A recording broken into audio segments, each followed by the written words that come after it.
Inside PressBox is presented by Friedmont Mortgage. Don't make a 30-year mistake by choosing the wrong lender. Go to Friedmont.com now for all of your mortgage needs.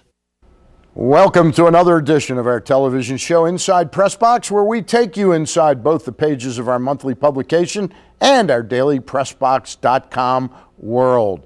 Old Hilltop is just about to open for their spring meet. In fact, April 4th is the day, and that means the biggest single event in Baltimore sports, the Preakness Stakes, can't be far behind. We'll speak with Mike Gathigan, the VP of Communications, about what's in store for race fans during this important time on the racing calendar. We'll also give you a glimpse of both parts of our second Thursday luncheon last week that included Kevin Byrne speaking about the very positive state of the Ravens and basketball guru Jim Snuffy Smith previewing the NCAA men's tournament. And we'll go behind the scenes and watch how the Baltimore Blast celebrate another MISL championship. But our first guest, Stevenson University Athletic Director Brett Adams, is busier than the proverbial one-armed paper hanger because he brings his passion and energy to work every day. And what a palette he has to work off of at Stevenson University. We welcome you, Brett Adams. Thank you for coming in. Well, thanks for having me here, Stan. It's been a while since I've had you on the show, and that gives you and us some scope to talk about just what's been going on there.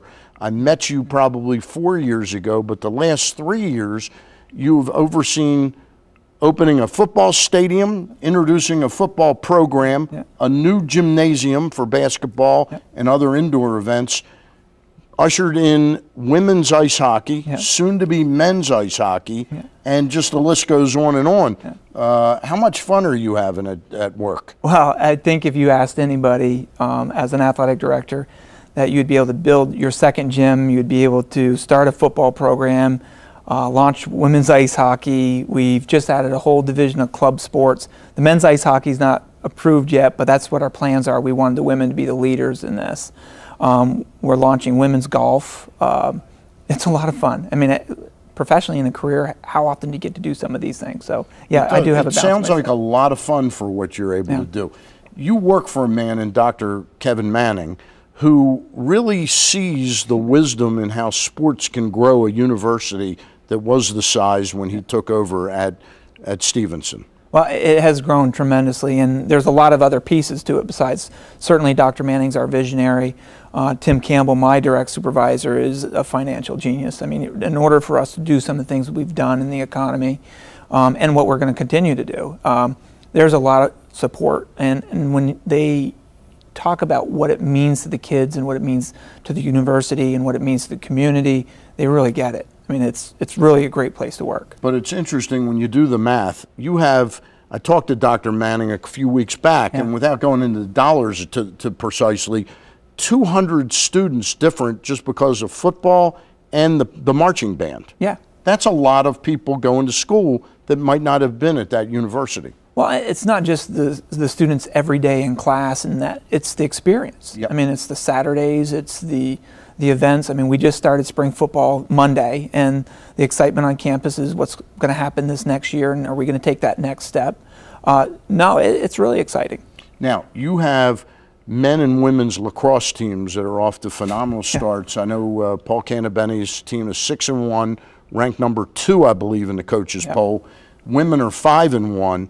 And this year, you get the added benefit that you're hosting, Stevenson is hosting Division 2 and 3 women's lacrosse finals. How did that come about? Well, it was really quite fortunate for us. New Jersey passed a sports betting law.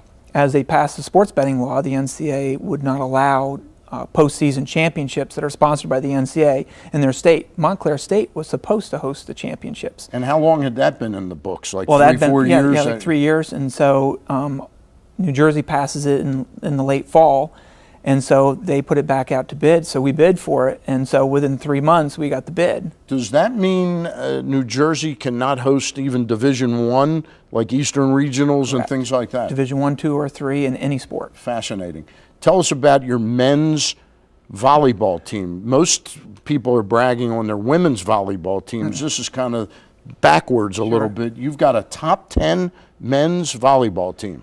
Well, the reason there's more talk about women, there are approximately 420 Division III programs in the country for the women, and similar in Division I. in men's volleyball, there's only 64 in Division III, and Division I, there's only about 30.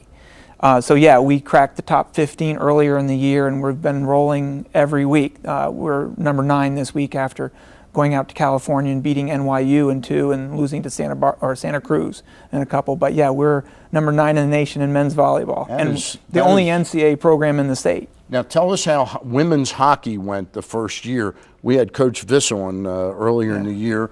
That brought in 26 women to play, all freshmen. All freshmen. That is absolutely unbelievable. And how did they do? Well, we ended up 6-15-1. But early in the year, we actually got votes for top 10. That's probably more on Shara's reputation. 26 freshmen, no other class other than freshmen, which has made it a little bit difficult in recruiting. I'm not sure seniors in high school want to come to a school with 26 freshmen. Now, how did that work this year? She's working really hard. The challenge was last year she spent a lot of time on the road recruiting, but this year she was playing, and who she recruits are the nation's best juniors. I know I have you in here to talk about Stevenson University, but we've got about a little over a minute. Yeah. The hockey team, the women's hockey team, works with a special needs hockey team called the Baltimore Saints. Yes. This is a really neat story. We got about 50 seconds. Yeah, the Baltimore Saints, for those of you who don't know, is kids with special needs, whether learning disabilities or physical disabilities. And there's 115 kids with the Baltimore Saints. And there are 3 different levels. There are some that are just learning to try to skate. There are those, once they learn how to skate, get their first hockey stick. And then the third group is actually playing games. Well, our girls have partnered with the Baltimore Saints.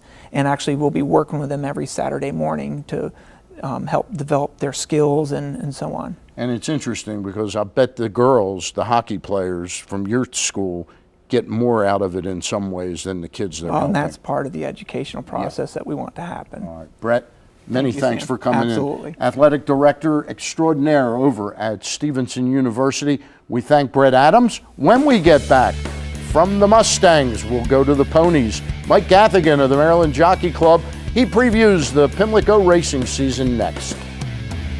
Inside PressBox is presented by Freedmont Mortgage. Don't make a 30-year mistake by choosing the wrong lender. Go to Freedmont.com now for all of your mortgage needs.